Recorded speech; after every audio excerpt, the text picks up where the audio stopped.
வணக்கம் Kovai Santa Monica study abroad எஜி expo 2025 மே 3ஆம் தேதி கோயம்புத்தூரில் உள்ள ரெடிசன் ப்ளூ ஹோட்டலில் எங்களுடன் சேருங்கள்.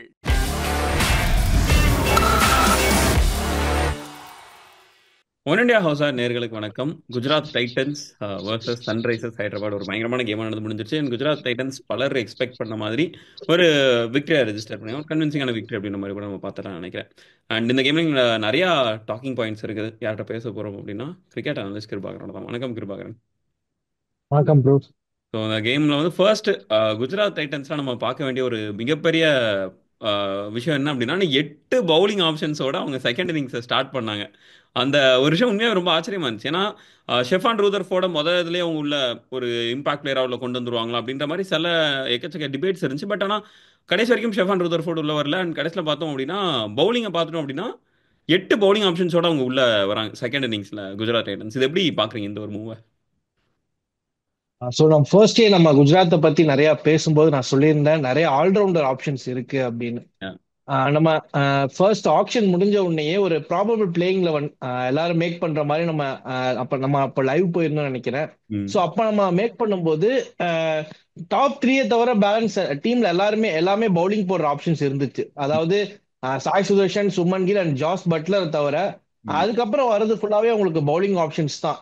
நிறைய ஆல்ரவுண்டர்ஸ் இருக்காங்க. ஸோ நம்ம லாஸ்ட் கேம் அவங்க லூஸ் ஆன கேம்ல கூட பார்த்தோம், கரீம் ஜன்னத் இருந்தாரு, ஒரு ஆல்ரவுண்டர் தான். பின்னாடி ஜெயந்த் யாதவ் மாதிரியான ஒரு பிளேயர் இருக்காரு. ஸோ அப்படி பார்க்கும்போது பெஞ்ச் ஸ்ட்ரென்த்லயும் சரி டீம்லயும் சரி நல்ல ஆல்ரவுண்டர்ஸா எடுத்து வச்சுட்டாங்க. ஸோ இது வந்து டிஃப்ரெண்ட் கண்டிஷன்ஸ்ல அவங்க விளையாடும் போது அந்தந்த கண்டிஷன்ஸ்க்கு தகுந்த மாதிரி அவங்க யூஸ் பண்ணிக்கலாம். இன்னைக்கு பாத்தீங்கன்னா சாய் கிஷோரே அந்த லாஸ்ட் 4 பால்ஸ் இஷாந்த் சர்மாக்கு ஒரு இன்ஜுரினாலதான் அவர் அந்த லாஸ்ட் 4 பால்ஸ் தான் போலே பண்ணாரு. ஸோ சாய் கிஷோர் மாதிரியான பவுலர்ஸ் கூட பெர்ஃபெக்டா அவங்க ஃபுல்லா யூஸே பண்ணல. ஏன்னா கண்டிஷன்ஸுக்கு தகுந்த மாதிரி இன்னைக்கு வந்து கொஞ்சம் ஃபாஸ்ட் பவுலர்ஸுக்கான கண்டிஷன்ஸ் மாதிரி தான் தெரிஞ்சிச்சு. ஸோ அப்படி பார்க்கும்போது அவங்க கிட்ட இந்த ஃபாஸ்ட் பவுலிங் ரிசோர்ஸஸ் நல்லா யூஸ் பண்ணிட்டாங்க. ஸ்பின்னர்ஸை தேவைப்பட்ட இடத்துல மட்டும் யூஸ் பண்ணிக்கிட்டாங்க. ஸோ ஸ்பின்னர்ஸை பொறுத்த வரைக்கும் அவங்க பேக் எண்ட்ல இப்போ இன்னைக்கு சாய் கிஷோர் 4 ஓவர்ஸ் போல் பண்ணிருக்கலாம், அவரு போல் பண்ணல. அதே மாதிரி வாஷிங்டன் சுந்தர் 1 ஓவர் தான் போல் பண்ணியிருந்தாரு. ரஷீத் கான் அப்படின்னு பார்க்கும்போது இந்த பிளேயிங் 11 ஒரு 12 ஓவர் ஸ்பின் போடக்கூடிய ஒரு பவுலிங் லைனப்பும் இருக்கு. 8 ஆப்ஷன்ஸ் நீங்க சொன்ன மாதிரி பாத்துட்டீங்கன்னா ஃபாஸ்ட் பவுலிங் போடக்கூடிய பவுலிங் லைனப்பும் உங்களுக்கு இருக்கு. 16 overs of fast bowling, 12 overs of spin bowling அப்படிங்கும் போது எந்த மேட்சஸ்லயுமே அவங்களால பிளேயிங் 11 சேஞ்ச் பண்ணாம எல்லா பவுலிங் ஆப்ஷன்ஸும் அவங்களால யூட்டிலைஸ் பண்ணிக்க முடியும் அப்படிங்கிறது ஒரு பெரிய கம்ஃபர்ட் அவங்கள பொறுத்த வரைக்கும்.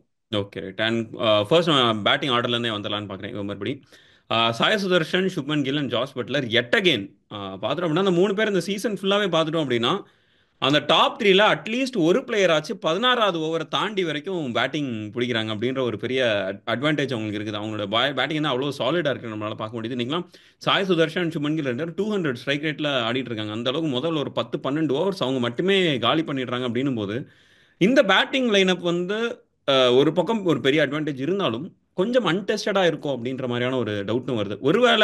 ஒருவேளை ஒரு நாக் அவுட் ஸ்டேஜ் ரொம்ப ஒரு வைட்டான ஸ்டேஜுக்கு போகிறாங்க, அந்த 3 பேட்டர்ஸ் வந்து கொஞ்சம் ஆன் அண்ட் ஆஃப் ஆகிட்டாங்க அப்படின்னா அதுக்கப்புறம் எப்படி மேனேஜ் பண்ண போகிறாங்க அப்படின்ற ஒரு கொஸ்டின் இருக்குது. இதை எப்படி பார்க்குறீங்க? ஸோ நீங்க சொன்ன மாதிரி அது ஒரு பெரிய கன்சர்ன் தான். ஏன்னா ஒரு பெரிய அட்வான்டேஜ் என்னன்னா இந்த 3 பேட்டர்ஸ்ல யாரோ ஒரு பேட்டர் டெத் ஓவர்ஸ் முடிவு போயிடுறாங்க. ஸோ அது வந்து அவங்க பெர்ஃபெக்டா பிளான் பண்ணி ஆடிடுறாங்க.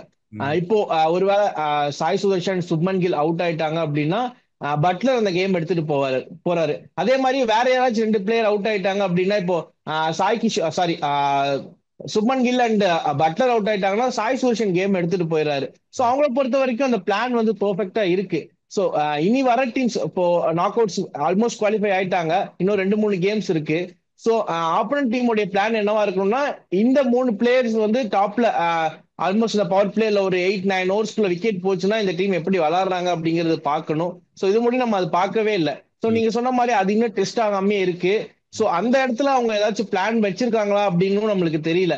ஸோ நம்ம ஏதாவது ஒரு டீம் அவங்கள வந்து இந்த மாதிரி ஒரு 8-9 ஓவர்ஸ்க்குள்ள இந்த 3 பேட்டர்ஸ் எடுத்தாங்க அப்படின்னா தான் ஒருவேளை அவங்க வேற ஏதாச்சும் பிளான் வச்சிருக்காங்களா, அவங்களுடைய மிடில் ஆர்டர் எப்படி ஆட போறாங்க, என்ன பிளான் இருக்குங்கிறது தெரியும். அதே மாதிரி அதுல வீக்கா இருக்காங்களா அப்படிங்கறதும் அவங்களுக்கு தெரியும். சோ என்னை பொறுத்த வரைக்கும் குஜராத் டைட்டன்ஸ் கொஞ்சம் ஒரு கிளவரான டீம்ல இருக்க அனலிஸ்ட் அண்ட் ஆஷிஷ் நேரா மாதிரியான ஒரு பிளேயர் ஒரு கோச் இருக்கும்போது இந்த இடத்துல அவங்க ரொம்ப கிளவரா இருப்பாங்க. சோ டெஸ்ட் ஆகல அப்படிங்கறதோ ஒரு ப்ராப்ளமே தவிர அந்த இடத்துல அவங்க பிளான் வச்சிருப்பாங்க ஏதோ ஒண்ணு. அதுக்கப்புறம் வாஷிங்டன் சுந்தர் வராரு, ஷாருக் கான் வராரு. ஃபர்ஸ்ட் மேட்ச்ல நல்லா விளாண்டாரு, ரூதர்ஃபோர்டு நல்லா நல்லா விளாண்டாரு. ஸோ அவரு ஃபினிஷிங்ல வராரு. அப்படிங்கும்போது இந்த 3 பேட்டும் ஸ்டெப் ஆன் பண்ணாதப்போ வேற ஏதாச்சும் பிளேயர் அந்த 16 ஓவர்ஸ் முன்னாடி எடுத்துட்டு போறதுக்கான பிளான் கண்டிப்பா வச்சிருப்பாங்க. பட் இன்னும் டெஸ்ட் ஆகல அப்படிங்கிறது தான் ஒரே ஒரு கன்சர்ன். அண்ட் அப்படி எதுவும் பிளேயர்ஸ் நீங்கள் இருக்கிற மாதிரி இந்த ஷெஃபான் ரூதர்ஃபோர்ட் அந்த மாதிரியான பிளேயர்ஸ் ஸ்டெப் அப் பண்ணுறாங்க அப்படின்னா அது ஒரு மிகப்பெரிய அட்வான்டேஜாக இருக்கும் அப்படின்றத எந்த ஒரு சந்தேகமும் இல்லைன்னு நினைக்கிறேன். அண்ட் இவங்களோட பேட்டிங் இந்த அளவுக்கு சாலிடாக இருக்குது, அவங்களோட ஒரு 3 பிளேயர்ஸ் இருக்கிறாங்க, அதை தாண்டி அவங்க ஈஸியாக 200+ அவங்களால அடிக்க முடியும் அப்படின்னு சாலிடாக இருக்கும்போது அவங்களோட பவுலிங் கொஞ்சம் கொஸ்டினபிளாக இருக்குது. இன்றைக்கெலாம் ரஷித் கான்லாம் அவர் ஒரு தனியாக அவர் ஒரு 50 போடுறாரு பவுலிங்கில். போன மேட்ச்சில் வந்து சூரியவன்ஷி அந்த அளவுக்கு போட்டு அடிக்கிறார். ஒரு ரொம்ப பெரிய எக்ஸ்போஷர் இல்லாத ஒரு பையன் வந்து அங்கே இன்டர்நேஷனல் பவுலர்ஸை போட்டு அந்த அடி அடிக்கிறாரு. எக்ஸப்ட் ஃபார் பிரசித் கிருஷ்ணா மற்ற யாருமே எக்கனாமிக்கலாக பவுலிங் போட மாட்டாங்களோ அப்படின்ற ஒரு பிரச்சனை இருக்குது. இப்போ என்ன இதுனா, இங்கே ஒருவேளை இந்த 3 பேர் ஃபெயில் ஆகிட்டு கீழே இருந்து உள்ள வர பிளேயர்ஸ் வந்து அட்லீஸ்ட் ஒரு 180 ஒரு 190 வரைக்கும் கொண்டு வந்தால் கூட அந்த ஸ்கோரை டிஃபெண்ட் பண்ணுறதுக்கான ஒரு பவுலிங் லைனாக குஜராத் கிட்ட இருக்கா அப்படின்றது வந்து ரொம்ப கான்ஃபிடென்ட்டாக நம்மளால சொல்ல முடியல அப்படின்ற மாதிரி தான் இருக்குது. நீங்கள் எப்படி பார்க்குறீங்க அந்த ஒரு விஷயத்த?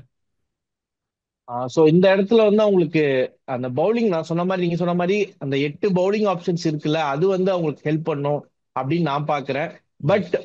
பட் கொஞ்சம் ஒரு பெரிய கன்சர்ன் என்ன அப்படின்னா, நீங்க சொன்ன மாதிரி லாஸ்ட் மேட்ச் ராஜஸ்தானுக்கு எகென்ஸ்டா அவங்க ரொம்ப அடி வாங்கிட்டாங்க. எல்லா பவுலர்ஸுமே ஒரு 16 ஓவர்ஸ்லேயே கேம் வந்து காலி ஆயிடுச்சு, அவங்க அவ்வளவு பெரிய ஸ்கோர் போட்டோம் அப்படிங்கும்போது. ஸோ இது ஒரு பெரிய கன்சர்ன் தான். பிரசித் கிருஷ்ணாவை தவிர வேற யாருமே எக்கனாமிக்கலா போல் பண்ணல. சிராஜும் ஸ்டார்டிங்ல இருந்த அந்த ஃபயர் பவர் வந்து இப்போ கொடுக்கறது இல்ல. இஷாந்த் சர்மா அவருடைய ஆஸ் பர் பிளான் போடுறாரு, பட் அவருடைய பவுலிங்கும் அடி வாங்குது. ரஷீத் கானை பொறுத்த வரைக்கும் கண்டிஷன்ஸ் அவருக்கு சூட்டபிளா இல்ல. ஏன்னா இந்த கண்டிஷன்ஸ்ல அவர் வந்து 3 ஓவர்ஸ் தான் அவர் ஆக்சுவலா 3 ஓவர்ஸ் தான் கொடுக்குறாங்க. அண்ட் ஸ்பின்னர்ஸுக்கான கண்டிஷனும் இல்ல. இது எந்த பிச் அப்படின்னு பாத்துட்டீங்கன்னா, இது மும்பை இந்தியன்ஸ் கேம்ஸ் ஒரு மேட்ச் ஆடி இருப்பாங்க ஒரு பிளாக் சாயில்ல. சோ அந்த ஒரு விக்கெட்லயும் ரஷீத் கான் 2 ஓவர்ஸ் தான் போல் பண்ணிருப்பாங்க. அதுல இவ்வளவு ரன்ஸுக்கு லீக் பண்ணல அப்படின்னாலும் 2 ஓவர்ஸ் தான் அன்னைக்கு போல் பண்ணியிருப்பாரு. ஸோ கண்டிஷன்ஸ் வந்து அவருக்கு ஃபேவரா இல்ல. பட் நல்ல கண்டிஷன்ஸ், அதாவது ஸ்பின்னிங் கண்டிஷன்ஸுக்கு போகும்போது, அவருக்கு ஃபேவரான கண்டிஷன்ஸ் போகும்போது ஓரளவுக்கு கொஞ்சம் எக்கனாமிக்கலா இருப்பாரு. இதுக்கு முன்னாடி ஒரு கேம்ல ஒரு கம்பேக் ஒன்று கொடுத்தாரு, ஐ திங்க் கேகேஆர் எகென்ஸ்டான்னு நினைக்கிறேன். ஸோ அந்த மாதிரியான மேட்சஸ்ல வந்து ஸ்பின் ஃப்ரெண்ட்லி கண்டிஷன்ஸ்ல வந்து அவர் நல்லா போல் பண்ணுவாரு அப்படிங்கிற ஒரு நம்பிக்கை. அண்ட் ஒருவேளை கண்டிஷன்ஸ் சேஞ்ச் ஆச்சு அப்படின்னா அவங்க இருக்க ஆப்ஷன்ஸ் வந்து அவங்களுக்கு ஹெல்ப் பண்ணும் அப்படிங்கிற மாதிரி நான் பாக்குறேன். பட் நீங்க சொல்ற அந்த செனரியோ ஒரு 180 190க்குள்ள டீம் வந்து பினிஷ் ஆயிட்டு அதுக்கப்புறம் இந்த பவுலர்ஸ் போல் பண்ணும்போது ரன் லீக் பண்ணுவாங்களா அப்படின்னு கேட்டீங்கன்னா, அந்த இடத்துல இவங்க ஸ்டெப் ஆன் பண்ணி ஆடுவாங்களா அப்படிங்கிறது ஒரு 50-50 தான் சொல்ல முடியும். ஒருவேளை அன்னைக்கு ஆஸ் பர் பிளான் போச்சு அப்படின்னா இவங்க டெலிவர் பண்ணி அதை டிஃபெண்ட் பண்ணுவாங்க. பட் இப்ப இருக்க கண்டிஷன்ஸ், இப்ப இருக்க அவங்களுடைய ஃபார்ம்ஸ் எல்லாம் வச்சு பார்க்கும்போது அது ஒரு அளவுக்கு டவுட் அப்படிங்கிற மாதிரி தான் தோணுது. Okay, red cool. அண்ட் கடைசியாக 2 கேள்வி. எஸ்ஆர்ஹெச் இந்த சீசன்ல இன்னும் அவங்க அஃபிஷியல் எலிமினேட் ஆகல, பட் ஆனால் கிட்டத்தட்ட அந்த வேர்ஜ் ஆஃப் எலிமினேஷன்ற மாதிரி தான் இருக்கிறாங்க. தொடர்ந்து நிறைய லாஸ் அப்படி இப்படின்ட்டு இந்த டீம் எப்படி ஃபினிஷ் பண்ணணும்னு பார்க்குறீங்க? இப்போதைக்கு நவ் தட் ஒரு 10 மேட்ச் முடிஞ்சிச்சு, இன்னொரு 4 மேட்ச் அவங்களுக்கு இருக்குது அப்படின்னா அடுத்த 4 மேட்ச்ல அவங்க என்னென்ன விஷயங்கள் பண்ணணும்னு நீங்க நினைக்கிறீங்க? ஸோ நிறைய விஷயங்கள் பண்ணணும். ஏன்னா இப்போ ஆக்சுவலா அவங்க வின் பண்ணியிருக்கிறது அங்கதான் வின் பண்ணியிருக்காங்க, பெரிய மொமெண்டம் இல்ல. ஸோ அப்படி பார்க்கும்போது எலிமினேஷன் அப்படிங்கிறது ஆல்மோஸ்ட் கன்ஃபார்ம் ஆயிடுச்சு. சொல்ல முடியாது, இன்னும் 4 மேட்சஸ் நல்லா விளாண்டு அவங்களுக்கு ஃபேவரா வந்துச்சுன்னா குவாலிஃபை ஆகலாம். பட் இப்போ இருக்க கண்டிஷன்ஸ், இப்போ இருக்க ஃபார்ம்னு பார்த்துட்டீங்கன்னா டீம்ல பேட்டிங்ல இருந்து பவுலிங்ல இருந்து எல்லாமே வீக்கா தான் இருக்கு, வீக் லிங்கா தான் இருக்கு. ஹெட் அபிஷேக் சர்மா ஓகே, ஒரு சில மேட்சஸ் அடிச்சு தர்றாரு, இன்னைக்கு நல்லா பெர்ஃபார்ம் பண்ணாரு. ஹெட் வந்து நல்லா பினிஷ் பண்ணி தருவாரு. ஆக்சுவலா அவர் ஸ்டார்ட்ல அடிக்க ஆரம்பிச்சிட்டார் அப்படின்னா ஆல்மோஸ்ட் அந்த மேட்ச் வந்து எஸ்ஆர்ஹெச்சுக்கு எடுத்துட்டு போயிருவாரு. ஸோ அந்த மாதிரியான ஹெட்டை நம்ம பார்க்கல. அதே மாதிரி இன்னொரு வீக் லிங்க் இஷான் கிஷன் வந்து இந்த ஃபர்ஸ்ட் மேட்சை தவிர வேற எந்த மேட்சுமே ஷைன் பண்ணல. இன்னைக்கும் ஆக்சுவலா அவர் தான் அந்த மொமெண்டம் வந்து அப்படியே குஜராத் சைடு வந்து ஷிஃப்ட் ஆனது. அவருடைய அந்த 17 பால் 13 அப்படிங்கிறது வந்து இந்த ஸ்டேஜ்ல வந்து யாருமே எக்ஸ்பெக்ட் பண்ணல. ஸோ அப்பவே மேட்ச் போயிருச்சு. அண்ட் மிடில் ஆர்டர் இது வரைக்கும் எந்த பெர்ஃபார்மன்ஸுமே பண்ணல.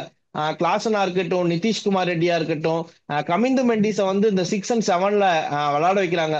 ஐ திங்க் கமிண்டு மெண்டிஸ் வந்து அந்த 4 or 5 அந்த இடத்துல வந்து விளையாடக்கூடிய ஒரு பேட்டர் தான். ஸோ அவருடைய பொசிஷனை வந்து சரியா யூஸ் பண்றது இல்ல. ஸோ இந்த மாதிரியான நிறைய விஷயங்கள் இருக்கு. ஸோ அவங்க சேஞ்ச் பண்ணோம் அப்படின்னா இஷான் கிஷன் ஃபார்முக்கு வரணும், இல்லை அவருக்கு ஒரு ரீப்ளேஸ் பண்ணணும் அடுத்த ஒரு 4 கேம்ஸ்ல. கமிந்து மெண்டிஸை வந்து எடுத்துட்டு கொண்டு வந்திருக்காங்க. அது ஒரு நல்ல மூவ். ஒரு ஆல்ரவுண்டரா ஒரு பவுலிங்கும் பண்ணுவாரு. Actually off spin and leg spin ரெண்டுமே போல்ட் பண்ணுவாரு அப்படிங்கும்போது, சாரி, ரெண்டு டைப் ஆஃப் ஆஃப் ஸ்பின்னும் போல்ட் பண்ணுவாரு அப்படிங்கும்போது, கமிந்து மெண்டிஸ் மாதிரியான பிளேயரை கொண்டு வந்து ஒரு நல்ல மூவ் தான். பட் பேட்டிங் ஆர்டர்ல வந்து அவர் முன்னாடியே வரணும். 4 or 5ல ஸ்பின்னர்ஸ் எகெயின்ஸ்டா விளாடுற அந்த ஒரு ஸ்டேஜ்ல வரணும். ஸோ அதுல ஒரு மிஸ்டேக் பண்றாங்க. மிடில் ஆர்டர்ஸ் அனிகித் வர்மா, அபினவ் மனோவர் கூட சில மேட்சஸ் யூஸ் பண்ணாங்க. பட் அவரையும் பெர்ஃபெக்டா யூஸ் பண்ணல அப்படிங்கிற மாதிரி தான் நான் பாக்குறேன். ஸோ கிளாஸும் அவருடைய ஃபார்முக்கு, அவருடைய கிளாஸுக்கு தகுந்த மாதிரியான பேட்டிங் கொடுக்கல அப்படின்னு நானும் பாக்குறேன். ஸோ அதனால இந்த சில பேட்டர்ஸ், மிடில் ஆர்டர்ஸ் வந்து நல்லா ஸ்டெப் ஆன் பண்ணணும் அடுத்த 4 கேம்ஸ்ல. ஸோ இப்போதைக்கு அவங்க ஃபார்ம்ல இல்ல அப்படிங்கறதால பிளே ஆஃப்ஸ் அப்படிங்கிறது ஆஃப் அப்படிங்கிற மாதிரி தான் நான் பாக்குறேன். ஸோ இதுதான் ஒருவேளை வரணும் அப்படின்னா இந்த சில விஷயங்கள் அடுத்த ஒரு 4 கேம்ஸ்ல பண்ணணும். Okay. And Gujarat Titans on the other hand இப்போ செகண்ட்ல இருக்காங்க, டேபிளில் செகண்ட் இருக்காங்க. இன்னும் 4 மேட்ச் இருக்கு. 4 மேட்ச் வந்து one against Mumbai Indians, Delhi capitals, LSG and CSK. இதில் let's say except for CSK மற்ற மூணுமே ஒரு டஃப்பான ஒரு கேமாக தான் இருக்க போகுது. அவங்க இன்னும் அந்த நம்பர்ஸ், அந்த 16 அப்படின்ற அந்த ஒரு மேஜிக் நம்பர் எடுக்கிறதுக்கு இன்னும் ஒரு மேட்ச் வின் பண்ண வேண்டியிருக்கு. அண்ட் அவங்க டாப் 2 அட்டைன் பண்ணணும் அப்படின்னா they have to beat Mumbai Indians, Delhi Capitals, Lucknow அப்படின்றது ஒரு 3 டஃப்பான டீம்ஸ் இருக்குது. இதை எப்படி ஃபேஸ் பண்ணணும்னு நினைக்கிறீங்க நீங்க? ஸோ அவங்களுக்கு குவாலிஃபிகேஷன் வந்து ஆல்மோஸ்ட் கன்ஃபார்ம் அப்படிங்கிற மாதிரி தான் சொல்லலாம். ஏன்னா அடுத்த ஒரு 4 கேம்ஸ்ல ஒரு வின் அப்படின்னா குவாலிஃபை தான். ஸோ அப்படி பார்க்கும்போது குவாலிஃபை வந்து கன்ஃபார்ம் ஆயிருவாங்க. ஏதோ ஒரு டீமை பீட் பண்ணிடுவாங்க. ஈவன் லாஸ்ட் மேட்ச் சிஎஸ்கே எகெயின்ஸ்டா, அதுக்கு முன்னாடி எல்எஸ்டி, இந்த 2 கேம்ஸ் அவங்களுக்கு ஷோர் ஷார்ட்டா ஏதோ ஒரு கேம் வின் பண்ணிடுவாங்க அப்படின்னு சொல்லலாம். பட் ஒரு டஃப்பான டீம்ஸ் தான் அடுத்து வர மேட்சஸ்ல. பட் அடுத்து மும்பை இந்தியன்ஸ் எகெயின்ஸ்டா வரக்கூடிய மேட்ச்ல வந்து யாரோ ஒரு டீம் குவாலிஃபை ஆயிருவாங்க அப்படிங்கிற ஒரு ஸ்டேஜ்ல, ஒருவேளை ஜிடி வின் பண்ணாங்கன்னா அங்கேயே குவாலிஃபை ஆயிருவாங்க. அண்ட் இப்போ இருக்க ஃபார்மை பேஸ் பண்ணி பார்க்கும்போது அடுத்து வர 4 டீம்ஸ்ல அட்லீஸ்ட் ஒரு 2 டீம்ஸ் ஆச்சு பீட் பண்ணிடுவாங்க அப்படிங்கிற மாதிரியான ஒரு ஃபார்ம்ல தான் இருக்காங்க. ஸோ அப்படி பார்க்கும்போது இந்த குவாலிஃபையர் 1ங்கிறதுக்கான அந்த ரேஸ்ல அவங்களும் கண்டினியூ ஆகுறாங்க அப்படிங்கிற மாதிரி தான் சொல்லலாம். ஸோ என்னை பொறுத்த வரைக்கும் குவாலிஃபிகேஷன் கன்ஃபார்ம். குவாலிஃபையர் 1 ஆடணும் அப்படின்னா டிசிஆர் எம்ஐ இந்த 2 டீம்ல ஏதோ ஒரு டீமை கன்ஃபார்ம் பீட் பண்ணி ஆகணும். ஏன்னா அந்த குவாலிஃபையர் 1க்கான ரேஸ்ல வந்து மும்பை இந்தியன்ஸும் இருக்காங்க, அதே மாதிரி குவாலிஃபிகேஷன் ரேஸ்ல டிசியும் இருக்காங்க. அண்ட் எல்எஸ்டியோட குவாலிஃபிகேஷன் சான்ஸும் ஆன்ல இருக்கு. அப்படிங்கும் போது அடுத்த 2 கேம்ஸ்ல ஒரு வின் பண்ணிட்டாங்க அப்படின்னா அதுக்கு அடுத்த 2 கேம்ஸ் அதுல ஒரு வின் அப்படியே அவங்க பிளான் பண்ணிட்டாங்க அப்படின்னா அந்த குவாலிஃபிகேஷன் 1 வந்து அவங்களுக்கு கிடைக்கும் அப்படிங்கிறது அப்படின்னு ஹோப் பண்றேன். Okay, thank you so much Kirubakaran. உங்களோட டைம் ஸ்பெண்ட் பண்ணி நிறைய விஷயங்கள் ஷேர் பண்ணிட்டீங்க. ரொம்ப ரொம்ப நன்றி. Thank you so much. Thank you bro. Subscribe to One India and never miss an update. வணக்கம் Kovai. Santa Monica study abroad எஜி எக்ஸ்போ 2025 மே 3ஆம் தேதி கோயம்புத்தூரில் உள்ள ரெடிசன் ப்ளூ ஹோட்டலில் எங்களுடன் சேருங்கள்.